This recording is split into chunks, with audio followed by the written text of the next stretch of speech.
Siyanibingelela nonke balaleli nani babukeli egameni lika Jesu Kristu oyinkosi nomsindisi ezimpilweni zethu.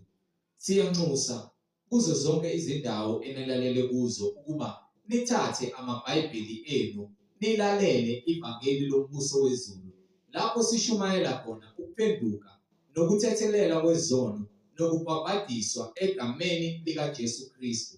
Kulabo abalalele abafisa ukubhabhadiswa, nalabo abanemibuzo mayelana neBhayibheli, nalabo abanobufakazi uJesu Kristu yena yedwa oyinkosi nomsindisi esekunikezile ubufakazi ukuba ukuthula kuzo zonke izindlebe ezilalele ezimisele ukuza emngcweleni naseqinisweni ngobufakazi bakho ukuba nonke nixhumane nathi kule mininingwane esoyishiya njengamanje.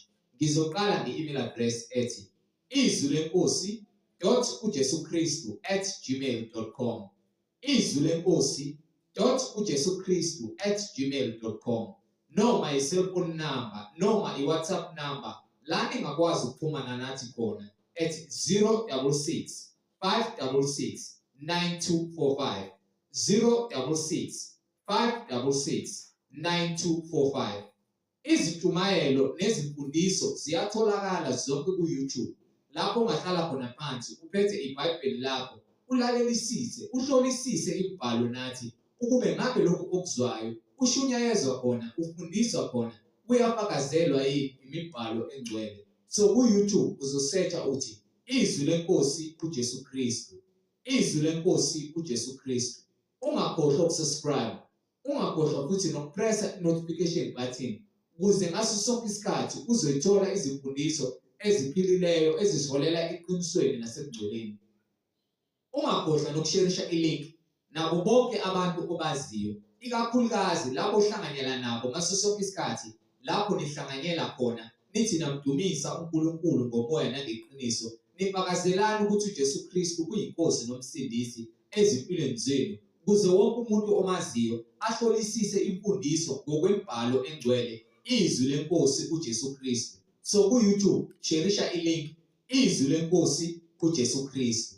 Ake sigobise amakhanda sivala amehlo sibonge ubaba wethu osezulwini nalesikhathi samanje. Baba wethu osezulwini, mangcweliswe igama lakho, umbuso wakho mawufike, intando yakho mayenziwe emhlabeni njengasezulwini. Usiphe namhlanje isinkwa sethu semihla ngemihla, usithethelele amacala ethu njengoba nathi sibathethelela bonke abasonayo. Ungasingenise ekulingweni, kepha usindise kokubi, ngokuba umbuso ungowakho namandla nenkazimulo kuze kube phakade. Amen.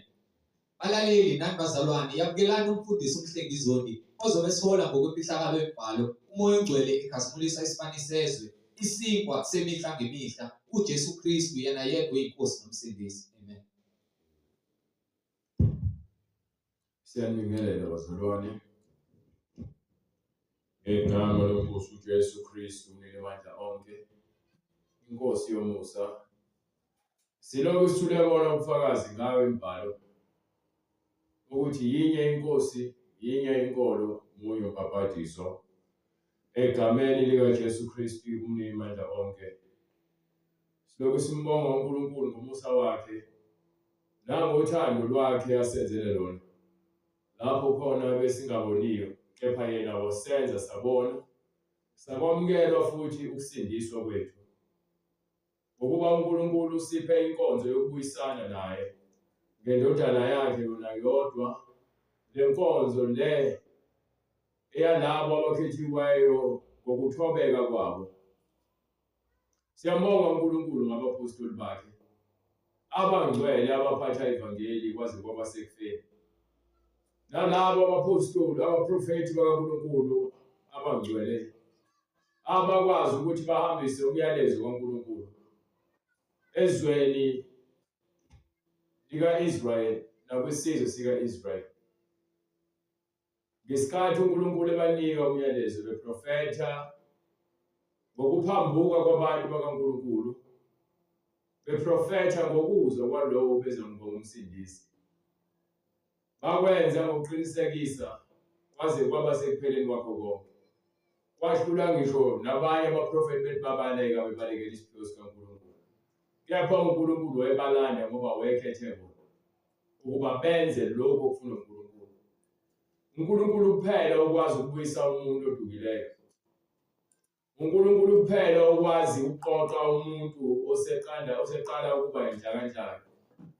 Ngakho-ke sisindiswa ngamandla nangomusa kaNkulunkulu ukuba sibe ngabantwana bakaNkulunkulu abasindisiweyo. Kunezincwadi ezintathu eBhayibhelini ebengithanda ukuziveza ezifakaza ngokuthi uma uJesu eza, glory to God, siyabonga Jesu. Uma uNkulunkulu eza uza kufika enze izibonakaliso. Uqala ngencwadi akuyona yokuqala le. Zu4 manje izincwadi sezivela. Incwadi yaIsaya nazo iziwa hayi okay banikeke manje kepha kunencwadi ebalulekile ngifuna ukuziveza. Nginike incwadi yeIsaya 7:14. Unginike incwadi yeIsaya 9:6 bese ungiphe incwadi kaIsaya 35 from verse 1. Ungiphe incwadi yaMathewu sahluko. Awuqale ngigijime kuIsaya lapho ke manje ngigijime kuIsaya. Sahluko 7:14, 9:6. 35 verse 1. Matthew 11 from verse 6 or from verse 1. Bese uphinde futhi unginike, glory to God, incwadi yaLuka sahluko 4. Nakhona futhi uzoqala verse 1 ngoba ngifuna iBhayibheli namhlanje liqoqe indawo ngokuthi uma uNkulunkulu ekhulume into ethi kumele yenzeke, ngeke ngikwazi ukuguqula lokho ngokuba nakuIsaya futhi ukhulumile sahluko 55 kusukela kuverse 9. Nakhona futhi ukhulumile kuIsaya. Njengoba ekhuluma nje ukhuluma ukuthi izwi lakhe ngeke lijike. Ezindaba oqale from Isaiah 55 khona ke bezozwa ukuthi uNkulunkulu akajiki. NoJeremiah futhi sahluko 23 naye futhi uyakhuluma kusukela kuverse 29. Ezindaba banika manje eIsaiah sahluko 55 verse 8 and 9. Ngokuba imicabango yami asiyona eyethu, imicabango yakhe okokuqala lokho.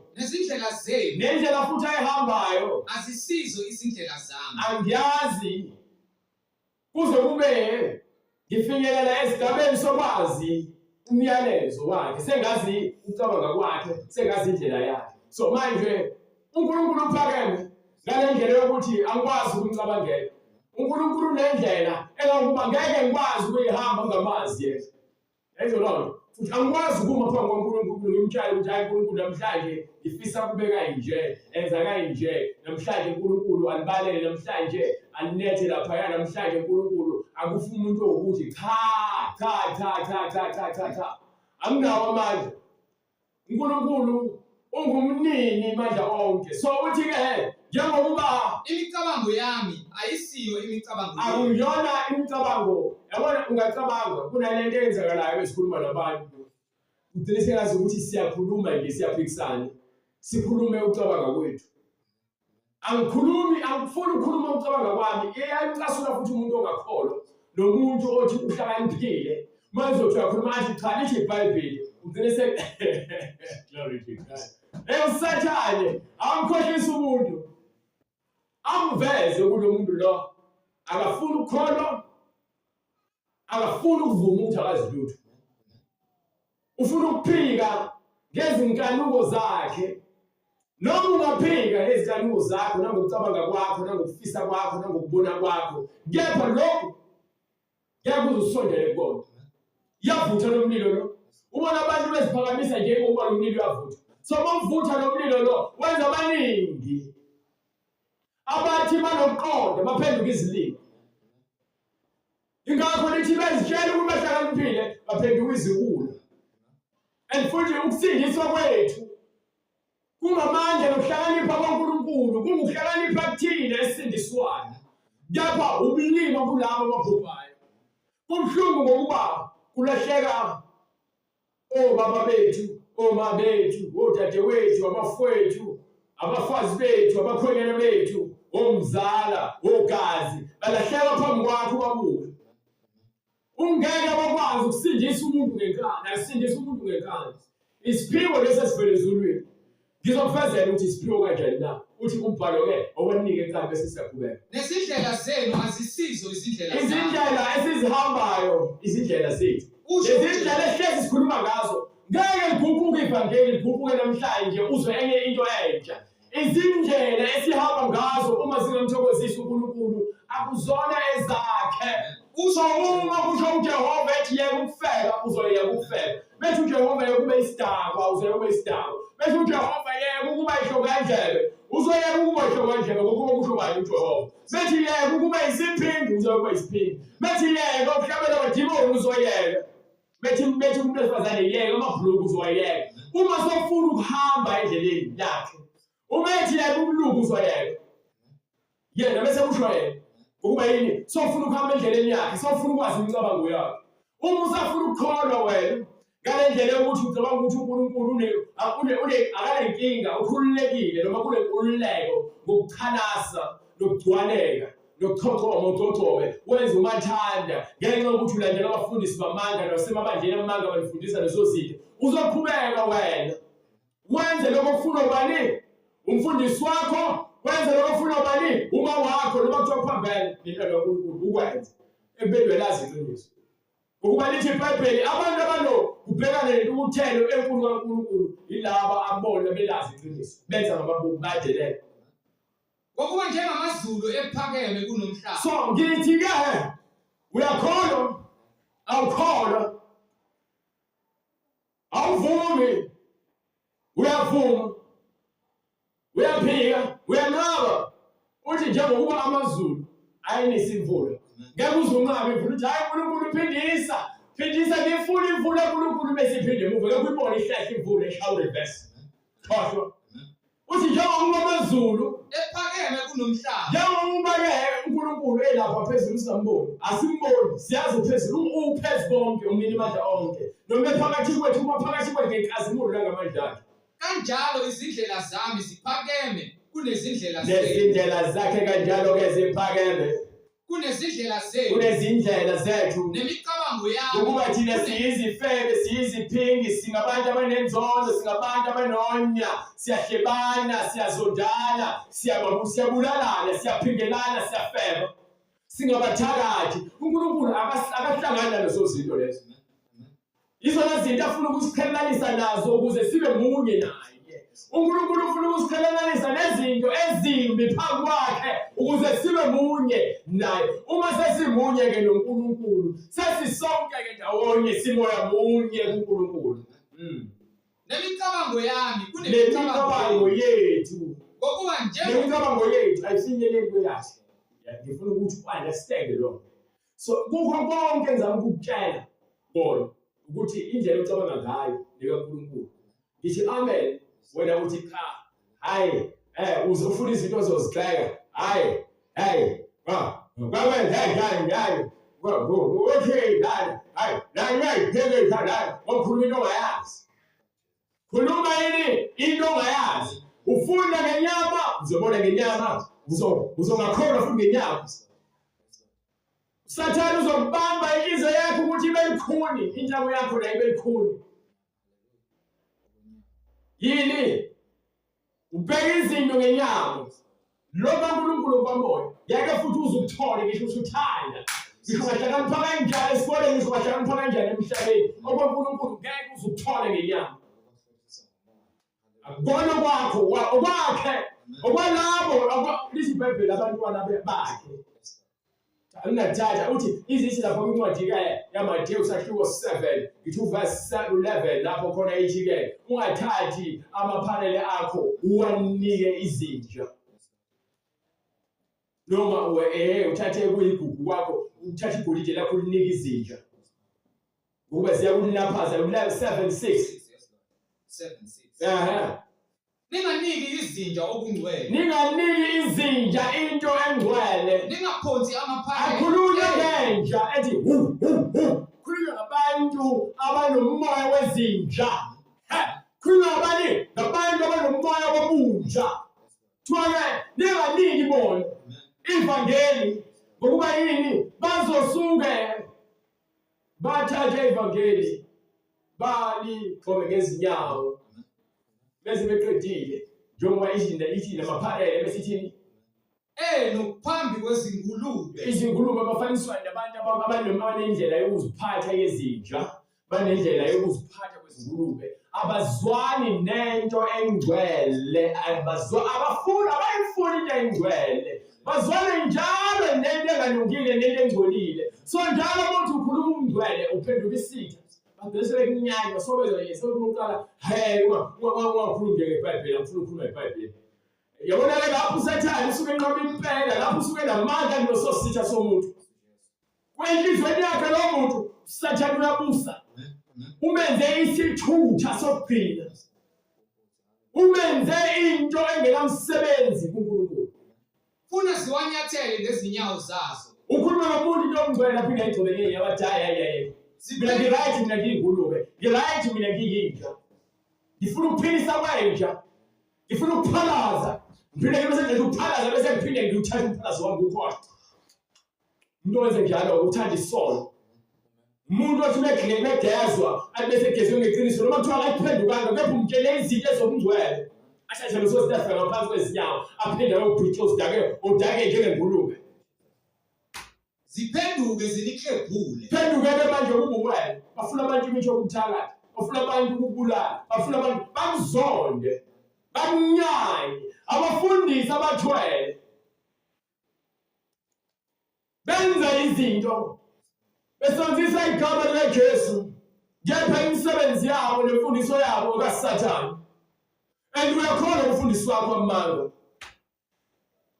awufuni ukumyeka ukuba unamathele unamathele emfundisweni abantu abaningi abanamathele esifundisweni esiphilileyo banamathele kubafundisi vele nelazi iqiniso yabathanda abafundisi benu ngaphezu kwezwi kaNkulunkulu unqala ukhila ibandla elipetayo namanga ihlathi lebandla ngenxa yokuthi hayi phela senginesikhundla noma kade ngaziyo kuyokusizakala ukuthi uzuze lelo bandla lelo uhlale nesikhundla sakhe egcineni wabe esibokweni kuyokusizakala yini ongayinikela-ke kusokuphelela konke-ke seniphelele nebandla-ke sekuyafika manje kuyahamba kuyaphambi kaNkulunkulu yini ongayinikela uNkulunkulu ukuhlenga umphefumulo wakho ngenxa yokuthi ukhethe igama lebandla wakhetha igama likafundisi wayeka ivangeli eliphilileyo ilona-ke lelo esinikiweyo lelo lithi-ke selakhunda kuwena uma wena wavuma ukulikhundisa lona likhumule likhulume wena ngithi mina-ke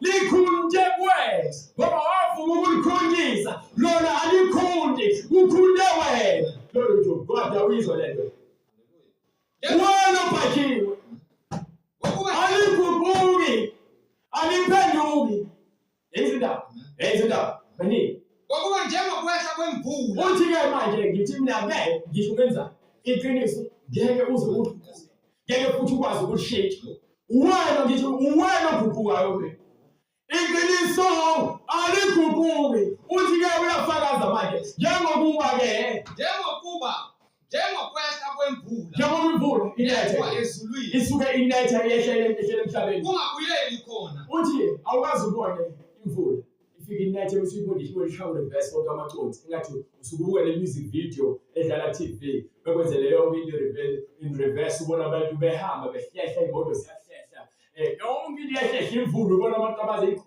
ubona ufish uphuma emanzini uhlehla usathane lo ngithi mina yini usathane lo wonke umuntu owenze into ephambene nemvelo kaNkulunkulu edukisa ekhohlisa umuntu ukuze umuntu akhole into engekho usathane lo kepha kunethisa umhlaba unethisa into kaNkulunkulu imvula mayiphuma ezulwini ize emhlabeni fike inethise umhlaba uwenze ukuba uthembe bese kufike kuvunde emhlabeni bese mekukhona imbewu bese imbewu bese futhi ikhiphe izihlahla bese ithela izithelo ukuba yini uNkulunkulu ufuna kwenzeke njalo uNkulunkulu ufuna kwenzeke njani njalo ingakho wenza ukuthi kube khona amanzi aqhamuka phezulu ehlele emhlabeni inhlabathi wayilungiselela ukuthi methole amanzi ikhiphe izihlahla lokho kuthola kwincwadi kaGenesis ukuthi kwathi izakonethi wasephuma umhamulo waphezulu wafika phezulu wenza amanzi unendlela yakhe nje ososayense bachaza yona kepha-ke ekaNkulunkulu le ngendlela bayicwaninga baze bafinyelele ethe no ngokubuka kwabo. Kepha ngakholelwa kubona ngikholelwa emazwini kaNkulunkulu.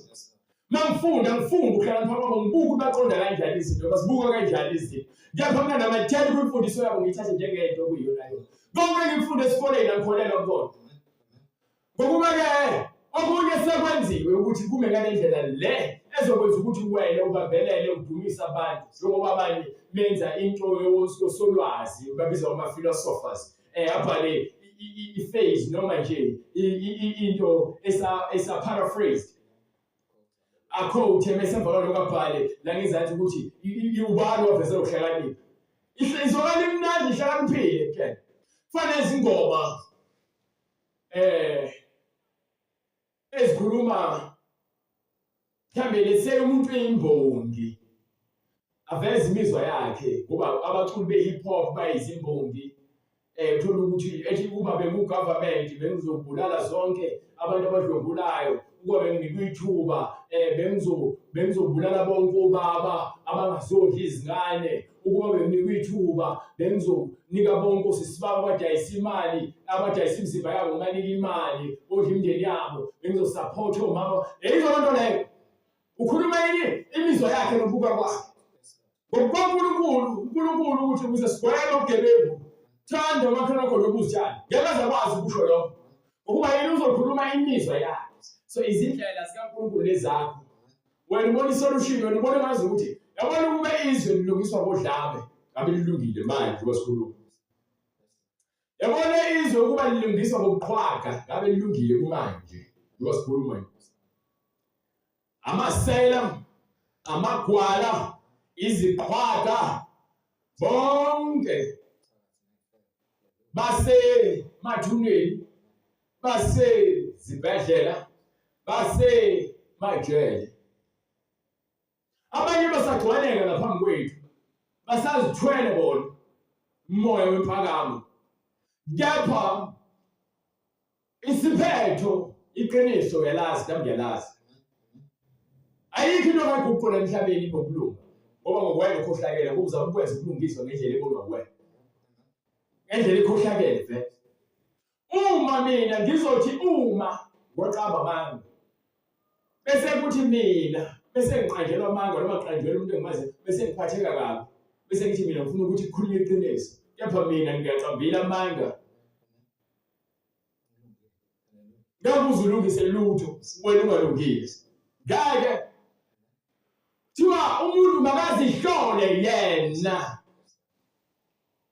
uzihlambulule ukhipha ubhicu ugeze ubuso ucubhe khona uzokwazi emakhelwane ugeze ubuso makhelwane ucubhe makhelwane awugezela amakhwapha yakumgeze makhelwane mobona ukuthi uhluphekile mthengele i-roll on mobona ukuthi mehluphekile mthengele isixubho ne-Colgate mehluphekile mthengele ithawula yakumthengela amanzi. Kepha-ke ukuze agike nabo phela besibonelo ngoba sikhuluma sibe bade sibe bakhulu ngokwenyama sizibone silungile sihlakaniphile. Kepha uNkulunkulu bese sihlola sitholakala ukuthi hayi siphelele siyashoda kakhulu futhi ingakho azathi-ke kumfana kabayilo Nebuchadnezzar lapha yamfana wakhe kuncwadi yaLuzala yaDaniel sehluko 5 bese sithi-ke kubhalwe umbhalo ongawuqondi lapho abona isandla wavela washokheka umfana wangapha wasefuna ukwazi ukuthi usho uthini lo mbhalo wabiza izazi wathi mengekho uzokwazi uzokwazi uzomnika umgaxo igolide emqaleni usho uDaniel hayi mina ngifuna igolide lakho balinika abanye ngizokuchasisela nje ngokuhlakanipha kuvela kuNkulunkulu. So noma ngithatha umkomelo wami ngizathela mina kepha uhlakanipho kwabani. So angikwazi ukuthatha umkomelo ngowuhlakanipha kwaNkulunkulu ngikwenze lokho kube umvuzo wami no. Lezo ngifuna mina ubona amandla kaNkulunkulu usho uDaniel. So uDaniel akwazi ukuthi awuchazeke lo mbhalo ukuthi uthi kanje awunike incwadi kaDaniel wethola sathi ko 5 ukuthi uthini bese echaza le mbhalo ukuthi uthini edongeni.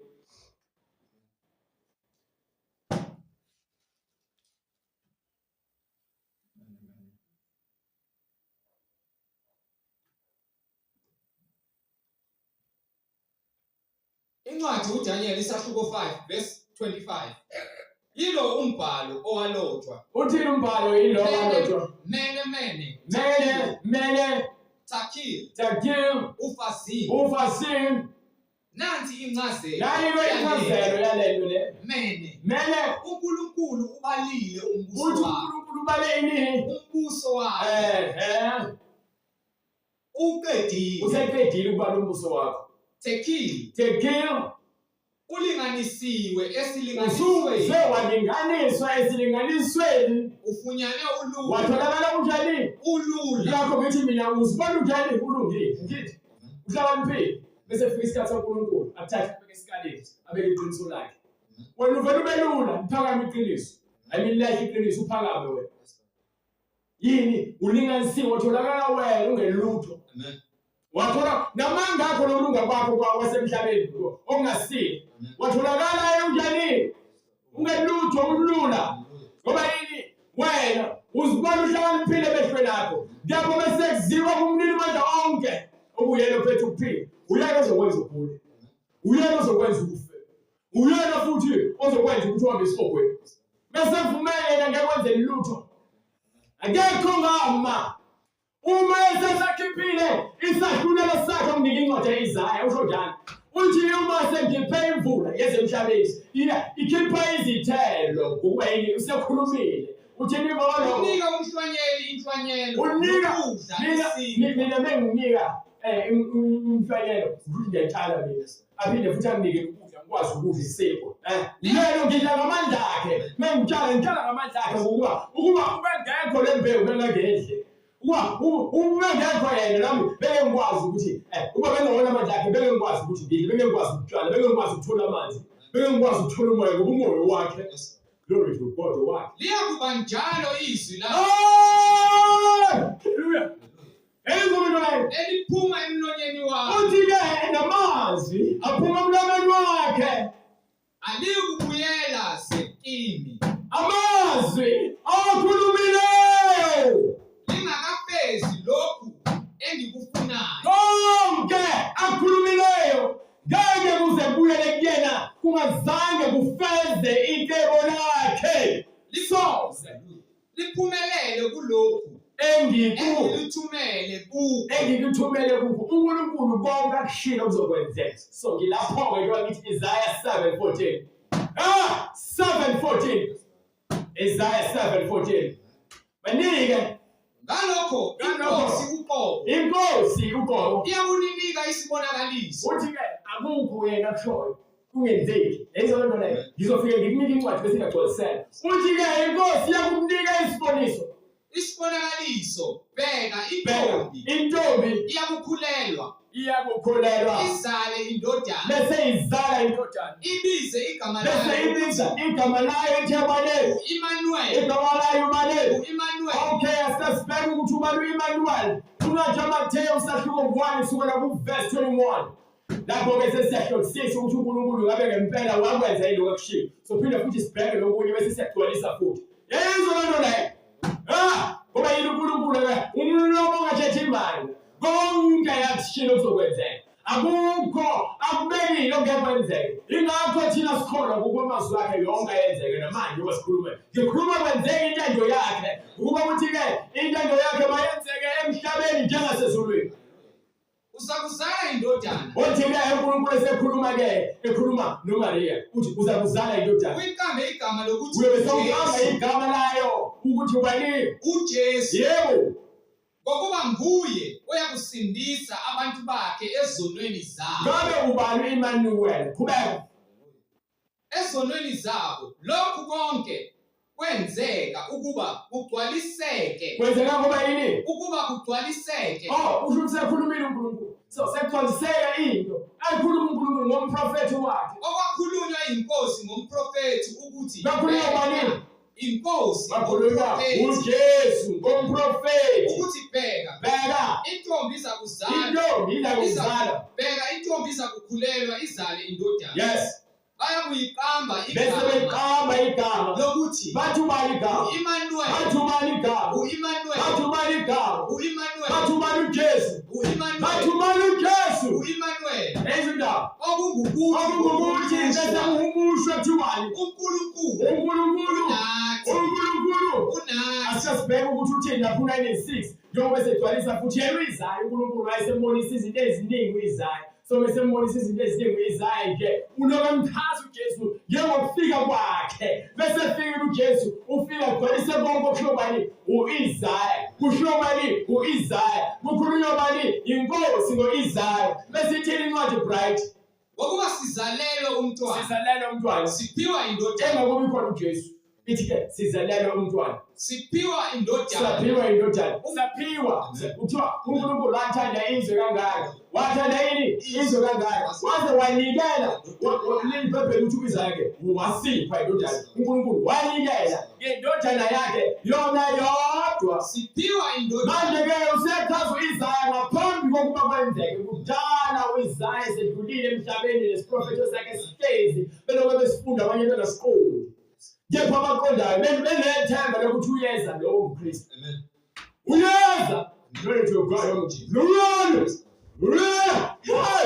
Ani umbuso uyakuba sematheni. umbuso uyaloza kubusa. Negama lakhe liyakuthiwa. Negama lakhe kethuba. Umluleki. Umluleki. Omangalisayo. Ngoba mangxakekile semlinkinga singaphezulu kwami. Uwesaba sekufika nosizi senimnikiza upheko sisiningi bese ngivula lencwadi ngithola amazwi azongeluleka ukuba mina angihlala endleleni yeJehova glory to God bangiphile kuye uNkulunkulu onamandla bathi ubani uJesu uNkulunkulu bathi ubani uJesu bathi ubani uJesu pray uNkulunkulu onamandla uNkulunkulu onamandla uyise ubani uJesu uyise ombiza ngokuthi uJesu uyise ongunaphakade uyise njani ongunaphakade uyise njani ongunaphakade glory to God umfunda iBhayibheli ufunda ngenyama uzobhaleka amehlo ukuba yini uzobuhamba ngenyama uzobubona lapho ungaboni kepha mawufunda ngomoya uzoqala from Genesis to Revelation inkosi nabantu inkosi yokuthula baningi umbuso uyakuba mkhulu bese ke umbuso ungapheli uqhubeka kakhulu ukuthula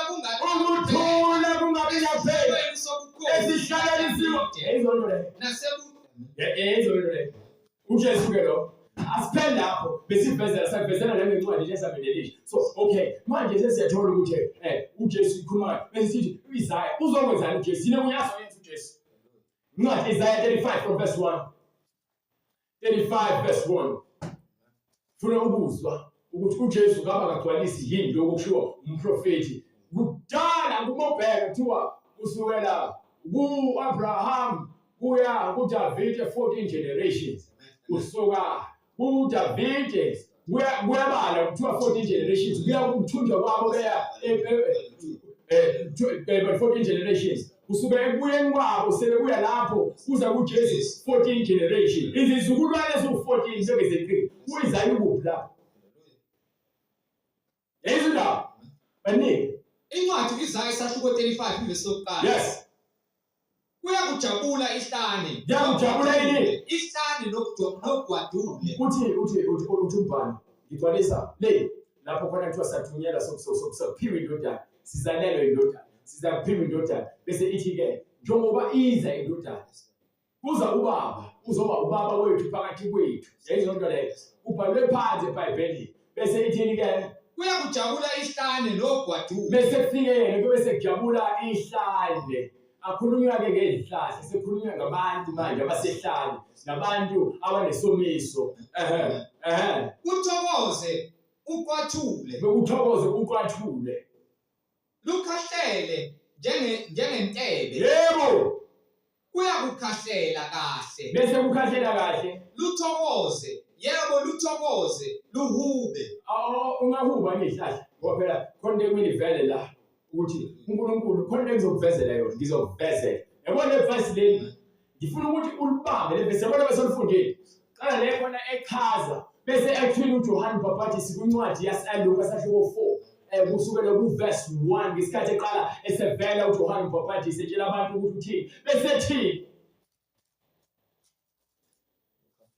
Luka 4 verse 1 come on right incwadi ngokaLuka isahluko sesine verse 1 yes uJesu egcwele umoya ongcwele yes wabuya eJordani waholeleka ngumoya ongcwele. No. Section 3 from verse 2. uAnase engumpristi omkhulu noKayafasi wafika izwi likaNkulunkulu kuJohane indodana kaZakhariya ehlane. Wasekufika izwi lezi leli esidila nalo lezi leli elafika kimi ayizwa loo nto leyo ukuba mina fanele ngifakazele bani abaprofethi nabapostoli uma sengiphikisana nabaprofethi nabapostoli ivangeli lami alisekho selifile. Uma ngiphatha leli Bible leli bese ngithi mina ngishumayela ivangeli bese evangeli lami kutholakala ukuthi mina ngiphikisana nabaprofethi nabapostoli, lelo vangeli lami into efile imfundiso kaSathane. Angeke ngikwazi ukuthi ngiphathe iBhayibheli ngiphikisane nabaprofethi nabapostoli.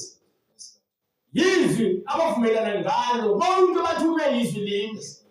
uMuhammad wamaMuslim umena hambi ngalezi leli uvulo baba kuSathane. Uma uShembe uIsaiah Shembe engahambisana lencwadi ethatha kuyona njengoba la uMuhammad ethatha kuyona uthi lo uSathane. Ama-Roman Catholic Church uma ephambana lencwadi wemfundiso wasebenzela ubaba uSathane. Abapostoli nabo uma bephikisana nalencwadi bezifundisela izinkanuko zabo bahola ubaba uSathane. Ibandla lama-ZCC okufanayo uNehanyana uma ethi naye uthunywa uJesu besaphambana noma thi yena thanda zekuyena njengoShembe bathunywa uSathane basebenzela uSathane baphikisana nabaprofethi babempela baseBhayibhelini. Weza ezweni lonke laseJordani. Wayesenza uJohane ngenxa yethu lafika kuyena eshumayela ukubhaphathisa ukuthi abantu baphenduke kube ngukuthethelela bese bethethelelwa izolo phela phansi ufundi njengokuba kubhalwe phansi encwadini yamazwi kaIsaya umprofethi ukuthi kubhalwe encwadini izwi kubhalwe encwadini kaIsaya umprofethi lithi izwi lomemezayo ehlane ukumemeza kuphi ehlane umemeza kuphi ehlane otheni-ke lithi lungisa indlela yenkosi qondisa indlela yenkosi nenze imikhondo yayo iqonde bese kuthi ekuhambeni kwakho uhambe uqonde ngqo njengokwezwi eliqondisayo. Izigodi zonke nayo indaba le ikhona izigodi zonke ziyakugqitshwa. Izigodi sekukhulunywa ngezigodi ngabe khulunywa ngezigodi mhlawumbe ezikhona emhlabeni njengoba nathi sike esigodini sizogcwaliswa noma khulunywa ngabantu abasesigodini khulunywa ngabantu abasesigodini abazithobile abantu abahleli ngokuthobeka abalinde izwi likaNkulunkulu ibona abazogcwaliswa ngomoya ongcwele ukuba uJohane uthi-ke mina ngibaphathisa ngamanzi kuba ukuphenduka. Glory to God. Kuyeza lowo onamandla ezithathile zakhe nomphilo wakhe angikwazi ukumthinta yena uzakubaphathisa ngomoya nangomlilo. Ungibaphathisa nani? Ngomoya nangomlilo. So uyasibiza uzasiqonde endleleni zikaNkulunkulu ukuze bese afike ezosigcwalisa asifike asigcwalise vele sesiqondisiwe. Glory to God. Luya endlela baningi izigodi zonke ziyakugqitshwa zonke izintaba bonke ngake futhi nalapho abanjani izintaba namagquma kushuthi okuphakeme kakhulu kwabantu okuzitshelayo ukuthi elihlakaniphile obuswa imali obusa izikhundla ngendlela engafanele uthi-ke konke lokho kuyakwenza ntwanyani zokwehliswa yonke le mpakamuntu azaphantshiswa bese uqondiswe izinsonga bese kuthi lokho okuphambene indlela zabo zingaqondakala abantu indlela zobusuku ngapho bafuna ivangeli kepha ngapho bamba indlela zobumnyama thona zinsonga lezo zobusela endleleni bonke babathatha iziwasho bethi-ke bafuna izibonakaliso zikaJesu noma zabusisiwe lokhu basena babusisiwe bonke lawo glory to God ezina bazobuyiswa insonga zeqondiswa nemigoqo ibe izindlela ezilele izindlela ezihlelekile umgwaqo wahamba konke kunabantu abahamba kanjalo endleleni behambe beshayeka ngoba yini isithi uSathane ahamba uyaphonga njengebhubesi babekele imideni babekele negebe so bahambe beshayiseka kepha uNkulunkulu uthena uzobalungisa ezonto leyo awulungiswe yini ulungiswa uNkulunkulu umnene badawonke inyama yonke iza kubona insindiso wayegcine ngokuthi inyama yonke igcine esekhuluma eqala-ke izigodi, izintaba, emva kwalokho usethi-ke imigoqigoqi, izinsonga, bese-ke inyama yonke. Ukuba yini ngifuna ukubuyela kule ncwadi ka-Isaya, glory to God, sahluko 35 from verse 2. Sebetshela manje uJohane Baptist ngoba manje lezi zinto ziyakhanyisa kulabo abaphilwe ukuba baqonde izinto zikamoya, glory to God, baningi Uyakukhahlela kahle. bese likhahlela kahle futhi abantu bese bethola izwi, bathola ukuphila, glory to God, Luthokoze, bajabule, yebo, luthokoze, luhube.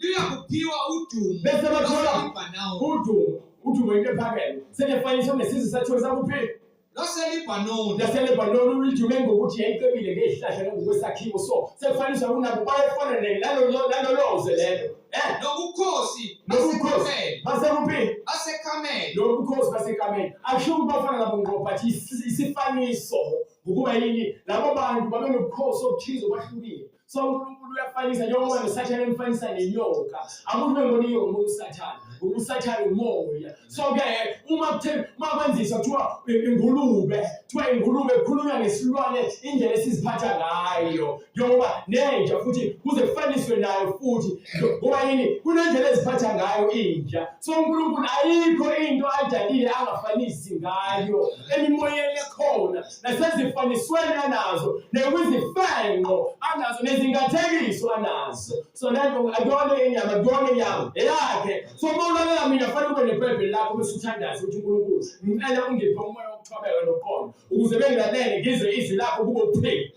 Ani Nobukhosi baseKhameli. nobukhosi baseKhameli kunjani? NobeSharoni. Yes, Lubone inkazimulo kaJehova. bebona inkazimulo kaJehova, Nobukhosi bukaNkulunkulu bebona wethu. ubukhosi bukaNkulunkulu wethu uJesu lo. Qinisani izandla ezibuthakathaka. Aqale-ke manje athi nina abantu enixegayo ekuhambeni kwenu, nenixegayo ekutheni menibambelela mhlawumbe evangelini ngiphinde izandla zenu zikamoya zibe buthaka. Kuthiwa ziqinisani manje nibambelela emqinisa, Izandla ezibuthakathaka. izandla zenu zibuthakathaka. Nimise amadolo Bese kuthi encengayo. labo abanamadolo angekho strong kumoya, uSathane ulokhu efikile nje bafaka ukwesaba, bafaka ukuvevezela, bese bevevezela baphelelwa amandla evangelini. Kuthiwa labo baqiniswe, Yishoni kwaba nenhliziyo eyesabayo. labo abanokwesaba bo, Qinani. qinani bo, Ningesabi. ningesabi, Bekani uNkulunkulu. bekani uNkulunkulu wethu Uyeza. uyeza, Ngokuphindisela. uyeza uzophindisana na yena, impindiselo ngeyakhe, Iselo livela kuNkulunkulu. impindiselo ivela kuNkulunkulu. Kuyo oza. Yena uzosindisa uJesu lo. Haleluya. Ayisho incwadi kaMateyu ukuthi le uzaba umsindisi uJesu. Incwadi kaMateyu sahluko 1 sura ku-verse 21. Ngifuna nje uverse 21 right. Uthini umbhalo incwadi kaMateyu sahluko sahluko 1 verse 21. Uza kuzala indodana uyiqambe igama lokuthi nguJesu. Aha. Ngokuba nguye oyakusindisa Glory to God. Uzoba yini? Uzoba umsindisi. Uthi Luisaya uthi ke nangumbhalo uthi lo uzoba umsindisi. uNkulunkulu wethu inkosi yethu ngazibulala izobhalisa umhlaba. Glory to God. Uzoba yini? Uzoba umsindisi. Baningi. Musubulala wala she. khona amehlo ezimpumputhe. Bese ethi ke ngifuna ke manje sesiyambula futhi lana. Usho umprofeti uthi ke amehlo ezimpompothe. Ayakuvulwa. Amehlo ezimpompothe. Ayakuvulwa. Bese athini ngokwaloko. Zivuleke izindlebe zezithulu. Wait. Uthi Jesu kwincwadi yaLuka yaLuka sahluko 4 verse 18 bese uphinde futhi ungike incwadi yaMateyu sahluko 11 verse 6 noma kusukela kuya verse 6 lapho uzoqala from verse 5. Yebo ngifuna manje ungike incwadi yaLuka njengoba uJesu ekhuluma bese bemnika incwadi lapho khona kubhale bani umprofeti uIsaya. uJesu uzovula incwadi uzokhuluma ngencwadi ekhuluma ngaye uzogcwalisa ngayo le ncwadi kule ncwadi le namhlanje ngiyayizwa iyafakazelwa. Incwadi kaLuka isahluko sesine verse 17. Yebo. Wanika incwadi kaIsaya umprofeti.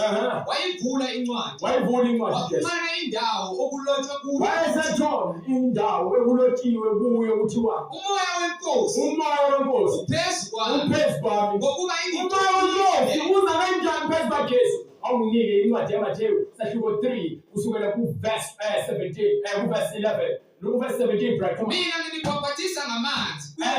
Ngifuna verse 17. Bheka Bheka. kwavela izwi ezulwini. Awuhlehlela nani 16.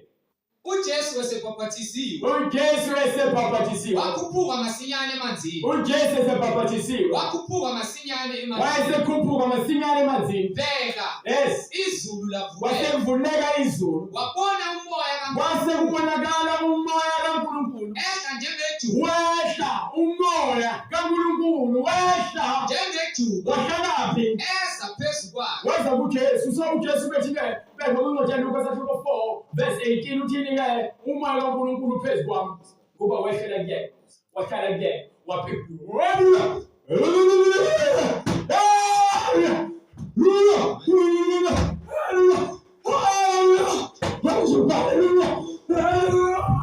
Yes, uthi umoya kaNkulunkulu Uphezu uphezu kwami, kwami, ngokuba ngigcobile, ngokuba ngigcotshiwe ukuba ngishumayele ngishumayele ini ivangeli ivangeli lapho kulabo abahluphekile ngokomoya, ingithumele ingithumele ukumemezela ukumemezela ukukhululwa kwabathunjiweyo, ngithunjiwe ngikhunjwe usathane ngesono.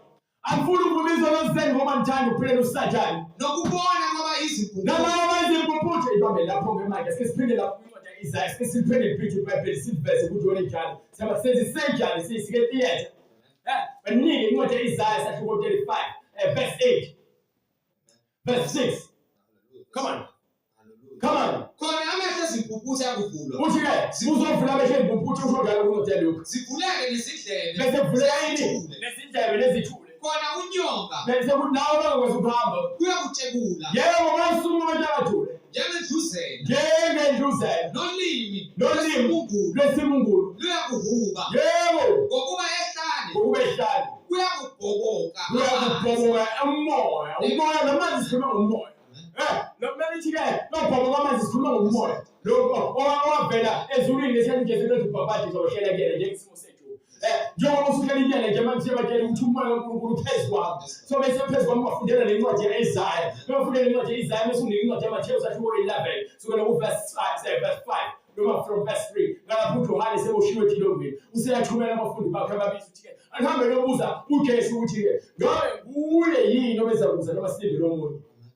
Basebehamba umfundisi bakaJesu bafike efundisa. Bamubuza bathi uJohane masibuze ukuthi-ke nguwe yini lo obuzakuza noma silinde lomunye. Wayesethini uJesu? uJesu wathi waphendula incwadi ngokukaJohane isahluko ngokukaMathewu isahluko 11 verse 4. Yes. uJesu waphendula wathi kubo, uJesu waphendula abafundi baJohane wathini? nimlandise Abantu abaxela uJohane lokho elikuzwayo elikuzwayo nelikubonayo nalokho elikubonileyo ukuthi izimpumputhe ziyabona, impumputhe ziyabona. Useyawufeza umsebenzi, ufeza umsebenzi njengokusho kwemibhalo. Izimpumputhe ziyabona, izinyonga ziyahamba, nezinyonga ziyahamba. Njengoba kubhaliwe kwincwadi ya-Isaya 35, izinyonga ziyahamba. abanokhobo bayahlala, Abanokhobo sebelashiwe, nezithuli ziyezwa, abanabo abanamandla bangezwa sebevulekile amadlebe. abafileyo bayavuza, Labo abafile esondweni ababosho usathane bayavuzwa, abafile befeze kwenyama baphinde bavuzwe futhi. abampofu bashunyayezwa ivangeli, Bese kuthi labo abahluphekile hayi ngokwenyama bahlupheke ngokomoya. Ngokumelisho ngela futhi kwincwadi yaMathewu sahluko 5 sukela ku-verse 3 lithi-ke babusisiwe abampofu ukuba umbuso wezulu ngowabo. Akhulunywa ngabampofu ngoba bengenakho ukudla emhlabeni ngoba bengenayo imali. Khulunywa ngabantu abalambele ukulunga. Ezono leyo. abampofu bashunyayezwa ivangeli, Abampofu bashunyayezwa ivangeli. ubusisiwe ngayo kukhuleka, Ubusisiwe uma uthi siyashumayela wena ivangeli yakasule yakunyanyisa unenkinga. Ngokuba yini? Wena-ke lithi eBhayibheli ubusisiwe lowo ongayikokhubeka ngami, ngolowo aqhubeke ngenxa yevangeli. Kepha uma kuthi yakasule ivangeli senkingeni. Uyazilahla wena. Uzilahlile wena. Ngoba kubhale phansi kwencwadi yaJohane sahluko 3 kusukela ku-verse 34 lapho khona ikhuluma ngawe njengoba wena ucasulwe ivangeli. Uma ungakholwa awulahlwa yimina, uzilahla wena ngokungakholwa kwakho. Incwadi yaJohane sahluko 3 kusukela ku-verse 34. Incwadi yaJohane 3 sahluko 3 verse 34. Right, come on.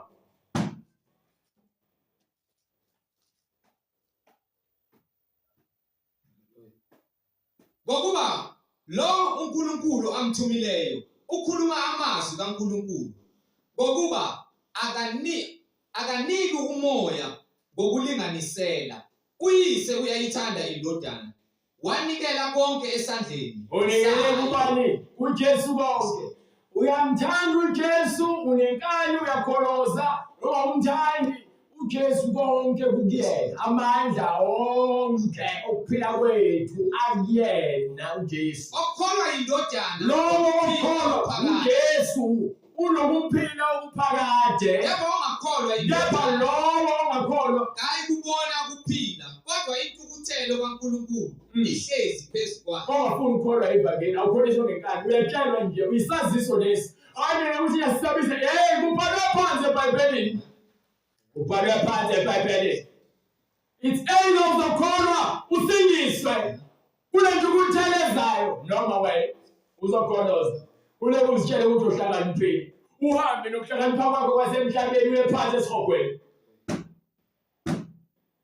Babusisiwe abangayi kukhubeka ngami. Babusisiwe kanjani? Abayingayi kukhubeka ngami. Okay. Silindeba manje, silindeba. Ithini incwadi? Silindeba. Ifika imvezi unginika incwadi ke lapha sesibhala nje manje nginika incwadi. Nginika incwadi. Thank you uThixo ukethi Titus. Thixo sahluko 3 kusukela kuverse 12 sesiyabheka no verse 11 sesibhala ngalo ncwadi leyo. Iyona ezokutshela nje ngitshela ngithi wonke amandla kophe akuJesu. Zikhona lezinye izifakazi abantu ezithi wonke amadoda eguqa. Kepha ngifuna leyo ezokutshela nje. Noma ithi uyeza ngamafu wonke abeshaza umoya. Yayizona leyo. Uyathanda uthandi, uyakholwa awukholwa. Okholwa uyakusindisa, ongakholwa uyakulahla. Futhi uzilahla yena ngokungakholwa kwakhe. Yayizona indaba. Maningi. Incwadi uThixo isahluko sesithathu verse 4. Ngithe verse 11. Wazi ukuthi onjalo uphambukile. Yes. Uyona. Uzahlulela yena. Yes. No. Ngininge usahluko 2 verse 11. Ncwadi. Ngokuba umusa kaNkulunkulu. Umusa kaNkulunkulu. Wokusindisa. Ubonakalisiwe kubantu. Usuphele ubonakalisiwe ngoJesu ngempela. Uyasifundisa ukuba sidede. Asifundise. Besikwenza siyeke ukuba nezinhliziyo ezikhulu namakhanda aqinileyo. Nezinkanuko zezo. Siyeke ukukhanukela izinto ezizabhubha. Sihambe ngokuqonda. Bese sihambe ngokuqonda iqiniso nevangeli eliphilileyo. Ngokulunga. Lesihambe kulungeni kukaNkulunkulu. Nangokumesaba uNkulunkulu. Sihlale kumesabeni uNkulunkulu. Kulesi sikhathi samanje. Kulesi sikhathi samanje. Leli vangeli leli liphilisa wena. Ungamukeli uzibulala wena. Qhubeka bese yaqala. Sibheke ithemba elibusisiwe. Ukuba ke ngithi mina silindele uJesu. uJesu uyena ophethe ukuphila kwethu. Lithi manje sibheke ithemba lethu elibusisiwe nokuvela kwenkazimulo kaNkulunkulu omkhulu nomsindisi wethu uJesu Kristu. Khuluma ngoJesu uNkulunkulu inkazimulo yakhe phela konke kuyena. Wazinikela ngenxa yethu ukuze asihlenge ekubini bonke. Mbonga uJesu. Yena usipha ukuhlakanipha nokuqonda. Uyena osambulelayo. Yona uJesus Christ. Uyena okhulumayo. Uyena oveza lokho afuna nje kubona. Angishumayela ukuthandwa yimina, angishumayela ukucabangwa yimina. Njengoba inkosi inginika mina ngiyakhuluma. Angizami ukuthi ngenze wena ukuthi ungithande. Ngiyongisiza ngani ukuthi ke ngithandwe nguwe. Ngenzele wena yonke into efunayo bese ngilahlekelwe ukuphila kwami. Preacher Bible thukela abantu izibhabeko zabo. Batshela izibhabeko zabo. Uthini uncwadi kaPetru isahluko 2 verse 37. Sewuzwa bonke. Bahlabeke enhliziyweni. Bathi kuPetru nababanye abapostoli. Madoda bazalwane. Siyakwenza njani? Wayesethe uPetru. Phendukani. Uthi uPetru ke yekani ubona.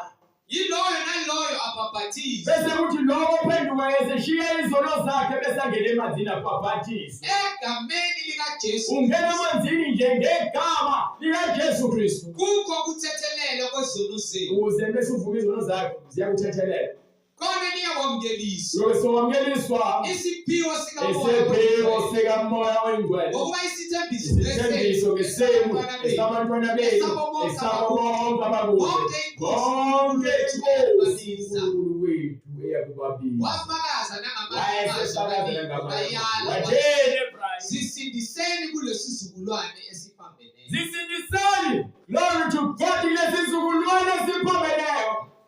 Yeke inzondo. Uyeke uhleba. Uyeke amanga. Uyeke ukhwayi kwabulala. Inzondo iyabulala. Ubufebe buyabulala. Amanga nenkohliso kuyabulala. Ukuzitshela kuyabulala. Impakamo iyabulala. Ukuphinga kuyabulala. Uyabulala. Uthi mfosi umfazi wakho wathatha omunye ufile. Uthi mfosi indoda yakho wathatha enye indoda ufile. Ufele emanyaneni, ufele esonweni. Weseqela sotshwala. Glory to God. Phenduka. uNkulunkulu sakwenzela umusa. Isithuthuma leli. Uyathakatha lahla. Wesangoma lahla. Ilalava ngendlela onikiwe umusa ukuba wena uvume amacala akho. uNkulunkulu akaneme ngalesizwe siphambeleyo. Yilona nawo ofuna ukubhaphathisa. Uyawusela ngemininingwane. Leyo nayo uNkulunkulu evumile emuhle uyakungena emazini okubhaphathisa na uthola insindiso empeleleyo egameni lika Jesu Kristu. Kukho ukuthethela kwezinto zakho. uNkulunkulu uyakwenza indlela sifinyelele kwena ubhaphathise ungene phansi kwamanzi. Uphile impilo yomngcwele uhlanganyele nabazalwane. Niyeke kwamaviki. Funda amaBhayibhelini. Siyabonga uNkulunkulu emuhle. Sasa sizobonana. Jesu Kristu yenkosi. Sicela usalungulele. Baba lihle lenkosi yethu Jesu Kristu. uNkulunkulu onamandla. Wena Nkosi owenza izithembiso zakho ungaziphuli. Wena uNkulunkulu obekezelelayo ngomusa wakho nangothando lwakho. Siyacela Nkosi izwi lakho elicije ngaphezu kwenkemba ecije enhlabothi zombili. Izwi lakho Nkosi elingumlilo lingene ngaphakathi kithi. Lishise Nkosi lonke ukhulu. Lonke Nkosi ukhula olungathini izithelo zokulunga. Kuze izimpilo zethu zizokwazi Nkosi ukuthela ukulunga kwakho Nkosi yethu Jesu Kristu. Siyacela Nkosi singahambi ngenyama kepha kukho konke sizwe silalele sihlolisise Nkosi izwi elikhulunywa nguwe uMoya Engcwele ngokwembhalo engcwele efakazelwa nguwe Nkosi Jesu Kristu ngezwi lakho elinamandla nabapostoli. Kukho konke ukulunga kukuwe uNkulunkulu wethu egameni elihle lenkosi Jesu. Thatha udumo nenkazimulo umsindisi wezimpilo zethu. Wena wedwa Nkosi izwi lonke elikhuluma ngawe libhula ubuhle bakho nenkazimulo yakho Nkosi ngendlela osithande ngayo. Usihlenga ngezwi lakho elinamandla egameni elihle lenkosi Jesu.